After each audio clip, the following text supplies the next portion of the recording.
It happened in less than 10 seconds, but it changed 5 lives forever. A widowed father sprinted through the crowded hospital lobby, desperately chasing his 3 mischievous toddlers who had slipped from his grasp. They burst into the wrong hospital room laughing, and by the time he caught them, they were no longer laughing at all. 3 tiny children stood silently around the bed of a woman who had just been told she had little time left to live. She hadn't smiled in months, until those 3 unexpected little strangers walked into her room. Neither of them could have imagined that exactly 1 year later, that frightened single father would stand beside her in a simple wedding ceremony, promising forever to a woman everyone believed was running out of time. If you believe kindness can appear when life feels impossible, if you believe forgiveness can heal broken hearts, and if you believe hope deserves another chance, please take a moment to like this video, leave a comment, share it with someone who needs encouragement today, and subscribe to our channel to become part of our growing community that believes love can still change lives. Graham Mercer had never imagined raising children alone. 3 years earlier, he had buried his wife after unexpected complications following the birth of their triplets. Every morning since then had begun with exhaustion and ended with guilt.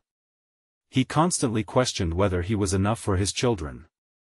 The triplets, Rowan, Elsie, and Finn, shared the same bright blue eyes, unstoppable curiosity, and remarkable talent for disappearing whenever Graham looked away for even a second. He worked as a building inspector during the weekdays, carefully balancing deadlines with daycare pickups, grocery shopping, laundry, and bedtime stories. Friends admired his strength, but they never saw him crying quietly in his car after dropping the children off each morning, wondering if he was failing them. On a bright spring afternoon, Graham brought the children to the regional medical center for Rowan's routine hearing evaluation. The hospital was unusually crowded, filled with volunteers, families, nurses pushing equipment, and visitors carrying flowers. Graham held 3 tiny hands as tightly as he could, but one child spotted a colorful fish tank near the elevators, another noticed balloons floating across the hallway, and within seconds all 3 were racing in different directions. Panic flooded Graham's chest as he hurried after them, calling their names while apologizing to everyone he nearly bumped into. The triplets darted through an open doorway before Graham finally caught up. Breathless and embarrassed, he expected to interrupt a routine examination. Instead, he froze. A pale woman rested against white pillows beside a large window filled with warm afternoon sunlight. Fresh flowers sat untouched on a table beside her bed. Medical charts lay open nearby. She looked fragile, almost transparent, yet her gray-green eyes softened the instant she noticed 3 curious toddlers staring at her. The children climbed onto chairs without fear. Rowan handed her the toy dinosaur he carried everywhere. Finn proudly showed her the sticker on his shirt. Elsie simply reached up and gently placed her tiny hand inside the woman's hand. For the first time in months, laughter escaped the woman's lips. Graham apologized repeatedly, cheeks burning with embarrassment, but the woman slowly shook her head. Her smile remained. Her name was Maren Holloway. She had spent the previous year battling an aggressive heart condition that had steadily stolen her strength despite every available treatment. Doctors had exhausted nearly every option while she waited for a donor heart that might never arrive. Her family visited faithfully, but sadness had settled permanently over her room. Nurses later admitted they had almost forgotten what her genuine smile looked like until those 3 children accidentally wandered inside. Before Graham left, Maren thanked him for the interruption that everyone else would have called inconvenient. He thought that would be the end of it. Instead, something quietly began. A week later, Graham mailed a handmade apology card created by the triplets with crooked crayons, fingerprints covered in washable paint, and uneven hearts scattered across the page. A nurse taped it beside Maren's bed where she could see it every day. She asked if Graham might bring the children again sometime. At first he hesitated. Hospitals reminded him of unbearable memories. They reminded him of losing his wife. Walking those hallways reopened wounds he had carefully hidden beneath years of responsibility. But when he remembered the genuine joy on Maren's face, he agreed. Their visits became part of ordinary life. Every Saturday morning, after breakfast, Graham packed snacks, coloring books, and toys before driving to the hospital. The children treated Marin's room like the home of a beloved aunt. They proudly displayed finger paintings, sang silly songs completely off-key, and insisted on reading picture books they couldn't fully pronounce. Nurses often lingered nearby simply to hear the laughter. Slowly, Graham and Marin began talking while the children played. She had once been an elementary school librarian who believed every child deserved to discover at least one book capable of changing their life. She never married, partly because caring for her aging parents had always come first, and partly because illness arrived before she found lasting love. She admitted she sometimes wondered whether her life had mattered. Graham answered without hesitation. Anyone who could make 3 toddlers sit still long enough to finish a story had already accomplished something extraordinary. Their friendship deepened naturally. Graham found himself sharing fears he had hidden from everyone else. He admitted how overwhelming single parenthood felt. He confessed that he still spoke to his late wife while washing dishes, hoping somehow she could hear him. He worried constantly that his children would grow up remembering only photographs of their mother. Marin never offered empty advice.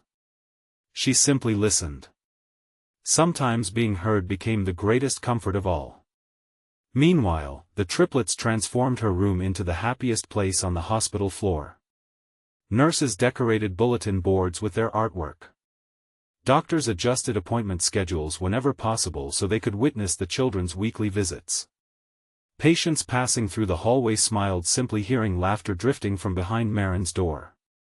Then summer arrived with devastating news. Her condition worsened dramatically. Doctors explained that unless a compatible donor appeared soon, time was running dangerously short. Graham left the consultation room carrying emotions too heavy for words. That afternoon he almost cancelled the children's visit, unwilling to expose them to more sadness. Instead, he watched something extraordinary happen. Without anyone prompting them, the triplets surrounded Marin's bed. Rowan carefully tucked a blanket around her shoulders. Finn placed his favorite stuffed fox beside her pillow. Elsie kissed her forehead exactly as Graham had done whenever one of them felt sick. Children rarely understand medical diagnoses. But they understand love. Marin cried openly for the first time in years, not because she feared dying, but because she finally felt she had become part of a family. Autumn painted the city in brilliant shades of gold while Graham noticed another unexpected change. He looked forward to seeing Marin with the same anticipation his children did. Her courage challenged him. Her kindness inspired him. Her quiet humor reminded him that happiness often survives even inside suffering. For the first time since losing his wife, he realized his heart was no longer closed. That realization filled him with guilt. He wrestled privately with feelings he believed he had no right to experience. Loving again felt almost like betrayal. One afternoon he visited his wife's favorite park with the children. Sitting beneath an old maple tree, he finally admitted to himself that grief and love were not enemies. Remembering someone deeply did not prevent new hope from growing. When he returned to the hospital the following Saturday, Marin immediately sensed something had changed. She smiled differently. So did he. Winter arrived carrying both heartbreak and miracles. One freezing morning, Graham received a phone call from the hospital. A donor heart had become available. Emergency surgery began within hours. The operation lasted almost an entire day. Graham waited outside with the triplets, who colored handmade, "welcome back" pictures while nurses quietly encouraged them. The surgery succeeded. Recovery proved slow, painful, and uncertain, but every week brought visible improvement. Color gradually returned to Marin's face. She walked short distances. She laughed more often. She left her hospital room for rehabilitation.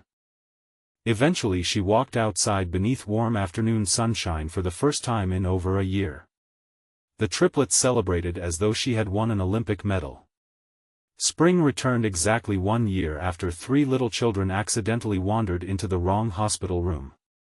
Maren no longer lived inside the hospital. She rented a small cottage only minutes from Graham's neighborhood. The children insisted she join every birthday picnic, every soccer game, every school celebration, and every Sunday afternoon spent feeding ducks at the local pond. Neighbors gradually assumed she already belonged to the family. Perhaps she always had.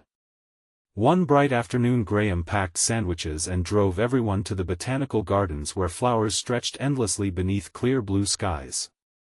The children chased butterflies while Maren walked slowly beside him, her scar hidden beneath a simple necklace. Graham stopped near a wooden bridge overlooking blooming lilies. He remembered the terrified father who had once sprinted through hospital hallways chasing 3 energetic toddlers. He remembered believing his life would never hold joy again. Instead, those same children had accidentally led him toward hope. Without dramatic speeches or expensive jewelry, Graham simply took Maren's hands and admitted that she had healed parts of his heart he thought were gone forever. He told her she had taught his children that courage could smile, kindness could survive pain, and family could grow in the most unexpected ways. He asked whether she would spend the rest of their ordinary days together, celebrating every sunrise that once seemed impossible. Maren answered with tears of gratitude and quiet happiness. The triplets noticed first. They rushed over shouting excitedly after seeing the embrace. When Graham explained that Maren was going to become part of their family forever, Rowan cheered, Finn clapped so enthusiastically he nearly stumbled backward, and Elsie wrapped both arms around Maren's waist with the confidence only a child can possess. Their wedding took place 2 weeks later beneath clear afternoon skies in the hospital healing garden where volunteers had planted flowers over many years. Nurses who had cared for Maren attended proudly. Doctors smiled from the back rows. Graham's co-workers watched with misty eyes. The triplets scattered flower petals with far more enthusiasm than accuracy, filling everyone with laughter. The ceremony remained beautifully simple. No luxury decorations.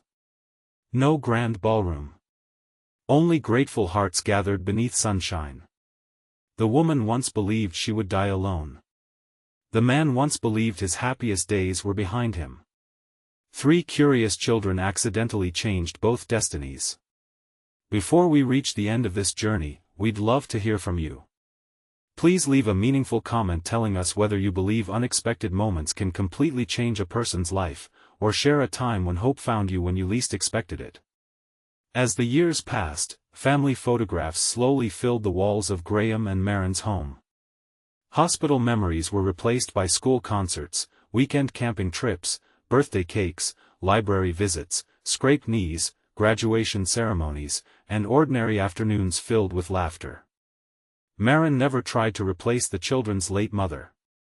Instead, she honored her memory while creating a new chapter built on compassion, patience, and unconditional love. The triplets grew up understanding that families are sometimes formed not only by birth, but also by kindness, sacrifice, and the courage to open a broken heart again. If this story touched your heart, please like this video, leave a meaningful comment, share it with someone who needs hope today, and subscribe to our channel so you never miss another emotional journey. Remember, sometimes the greatest miracles don't begin with perfect plans. Sometimes they begin with 3 little children running into the wrong room, only to discover the right family waiting inside.